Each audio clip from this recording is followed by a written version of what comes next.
Family and fellow soldiers, I'm the Professor, and this is the Moment of Truth. This channel isn't the movie review, but there is something that the spirit has moved me to speak about.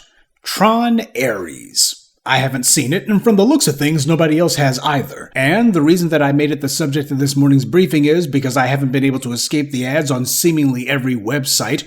I've decided to go ahead and give them some more free publicity. Now, for the 2 or 3 of you who actually went and saw the movie, you probably know that Jared Leto is the lead in this movie. Now, this guy's got all kinds of terrible accusations against him right now. All sorts of issues with this man's name getting dragged through the mud, enough to start a new MeToo movement. And yet you haven't heard a word about it in the lead up to the release of this film, have you? I'm still wondering when someone's going to make Surviving Jared Leto, but since nobody in the white media wants to make his name a little bit awkward, I'll do it. For the uninformed and the educated, they may say, well, the reason you haven't heard anything about his name in the run-up to the movie's release is because Tron is a Disney flick, and they've got enough clout and influence to keep their white media pals from making a big stink about it. Well, if that's true, then explain Jonathan Majors. Marvel is also under Disney, and Jonathan Majors worked for them playing Kang, that is, until Disney fired him because some accusations were made against him. The white media had a field day demonizing him because they only create black stars to either be made examples of when they take them down, or to be made an example of a loyal bootlick if they let you stick around. Now, I don't know if the accusations regarding Jared Leto happen to be valid or whether or not it's just gossip, but either way, the mere fact that there were accusations against him, especially if it had anything to do with minors, would be enough for this guy to already be banned from every single movie, TV show. He'd be yanked from all the streaming services. That's what it would be if he was the same color as Jonathan Majors. Remember what happened with that other freak of nature who portrayed a superhero, Ezra Miller? There's a guy who had similar problems to Jared Leto, and yet for some strange reason, this man wasn't banned from Hollywood after all the mess he's been involved in. No prosecutions, no nonstop headlines, and no parade or stampede of advertisers and sponsors all publicly disavowing him and dumping him.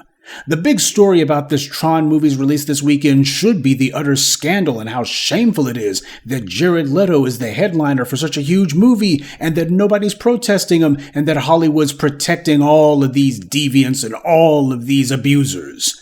That's what the headlines ought to be. The problem isn't that MeToo or Time's Up have run their course either. We just saw Diddy get sentenced, and the white media had no problem bragging that this is a head on the trophy wall of MeToo, etc. It's more powerful men finally being brought down after years of getting away with their crimes. And I'm sure that somewhere Kamau Dumbbell is preparing the pitch for another documentary. This time we need to talk about Diddy.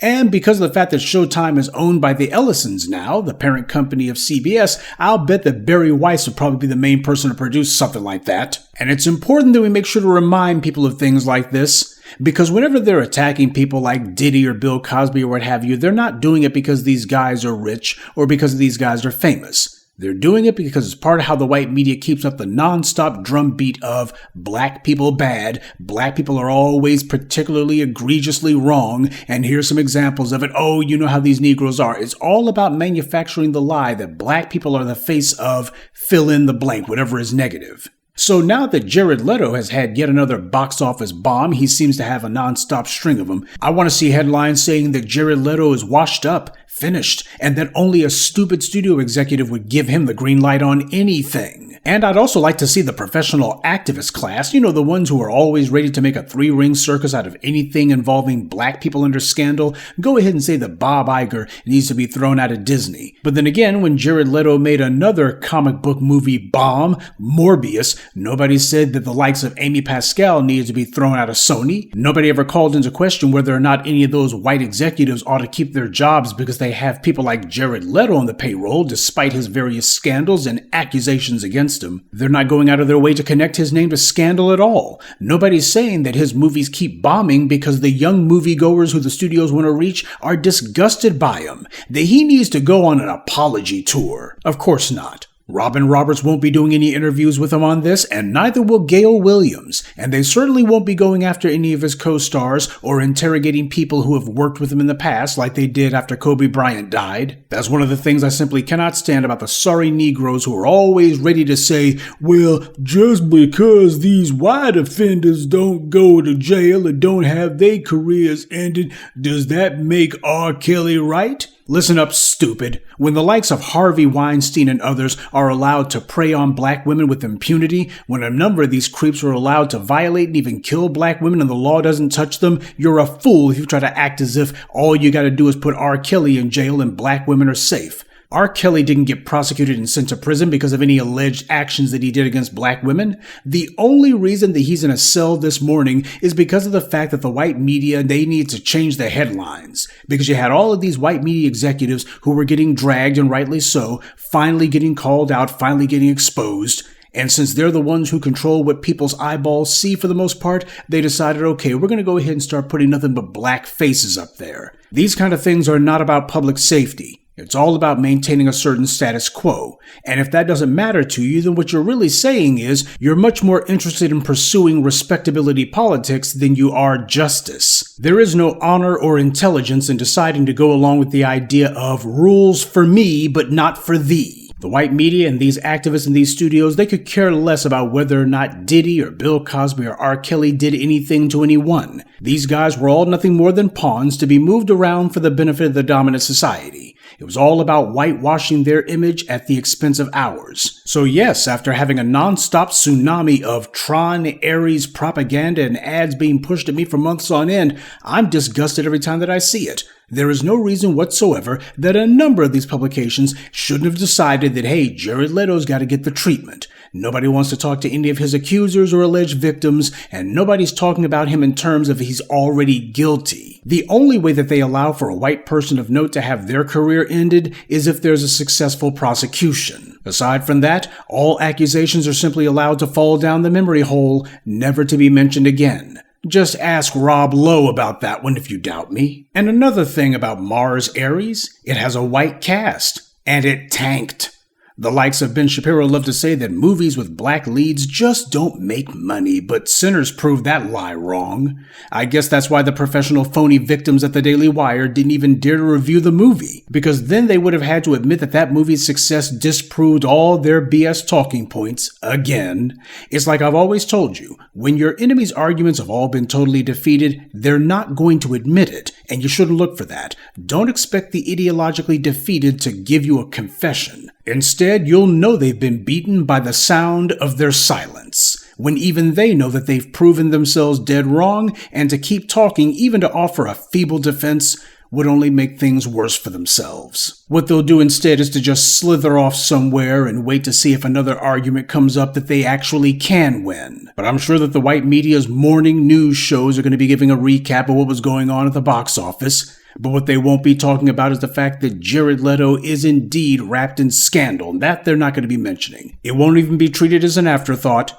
So that's the reason why I'm bringing it up. It's important that people understand that if you're going to be making it a point to weaponize the white media for the sake of demonizing black people by proxy, then we're going to be telling the truth directly. But the white media's attitude when it comes to black people and how it decides it's going to use its media monopoly to demonize us by proxy, that's just one of the many reasons why it is that you don't see me getting excited about this or that TV show or this or that movie. Perhaps I am just a stick in the mud, or maybe it's just that a long time ago I decided that I wasn't going to separate the so-called entertainment value of this white media material from the clear racial politics that permeates every bit of it. How many times have you heard me say the white media is not in the business of entertainment? They're in the business of mind control. And a key part of that control is not merely how they act when black people are on the screen, but also the lack of reaction whenever it's a person who's not black. Repetition is the mother of learning, and people learn to understand how this color-coded white media coverage works. That's part of how they indoctrinate people. By conditioning people to have the Pavlovian response that whenever a black person's on screen, it's always going to be something negative being said about them. Just have something negative about them so that they understand if you're talking about a black person, you have to say something negative.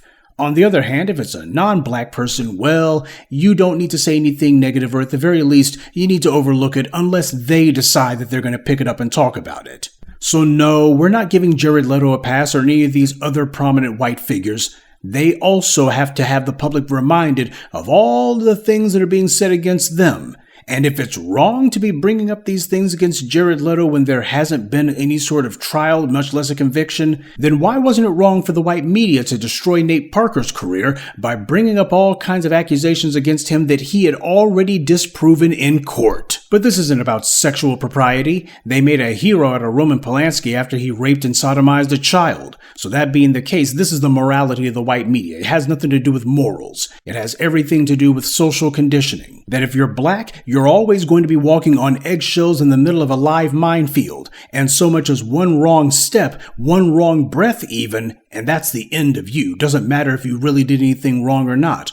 On the other hand, if you come from the dominant society, you get unlimited attempts and tries to go ahead and rehabilitate your career. They're going to make it as difficult as possible for accusations to stick. And it's understood by everyone that it doesn't really matter if you did it or not. What matters is you've already been given a clean bill of health by the powers that be. So whatever you might have done, it can't be that bad because you're not black. Jared Leto's numerous box office bombs have not stopped the studios from steadily giving him leading roles any more than the accusations against him have. And yes, we're going to keep bringing up these things that makes people uncomfortable and reminding them that the dirty end of the stick only seems to get pointed in one direction. We have to tell the truth, because when you keep seeing this double standard applied over and over again and nobody calls it out, that's when something in your head is supposed to click. That when you're dealing with a two-faced, fork-tongued anti-black media like this, you cannot allow these contradictions to simply be all part of the show. Good day, and be one. I'd like to take a moment to mention some of our contributors. Zachariah Williams, Michael Burton, Rebellious Zoe, Samora Morris, and James Green. Salute to them and thank you to everyone for listening, liking, and sharing this message. Black empowerment only exists because of you.